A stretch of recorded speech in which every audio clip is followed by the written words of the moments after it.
Big boss season 7 ఇప్పటికే 3 వారాలు పూర్తి చేసుకొని 4వ వారంలోకి అడుగు పెట్టేసుకుంటూ వచ్చింది. 4వ వారంలోకి అడుగు పెట్టగానే నామినేషన్ ప్రక్రియ అయితే మొదలెట్టేశారు బిగ్ బాస్. అయితే వీళ్ళకి ఉల్టా పుల్టా అన్నట్టు ఈ సీజను ఈ 4th వీక్లో కూడా నామినేషన్ ఉల్టా పుల్టా ఇచ్చారు. ఒక కోర్టులోకి వచ్చి వాళ్ళ అభిప్రాయాన్ని చెప్పాలి, అప్పుడు నామినేషన్ చెయ్యాలి.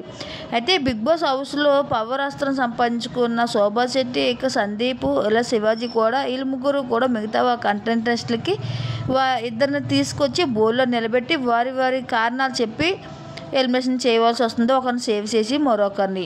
అయితే బిగ్ బాస్ హౌస్లో నామినేషన్ చేసేటప్పుడు వాళ్ళు చెప్పే రీజన్ ఎలాంటిదైనా సరే, నీకు ఇబ్బంది అనిపించినా సరే, వాటి మీద నువ్వు వాదించినా సరే, చివరికి దాన్ని ఒప్పుకొని నువ్వు ఎలిమినేట్ అయ్యి నామినేషన్ అయ్యి బయటకు వచ్చేవలసిందే. ఈ వారం బిగ్ బాస్ ఇచ్చే నామినేషన్లో కోర్టులో వారి రిజల్ట్ చెప్తూ ఒక్కొక్కరిని నామినేషన్ చేసుకుంటూ వచ్చారు మిగతా ముగ్గురు.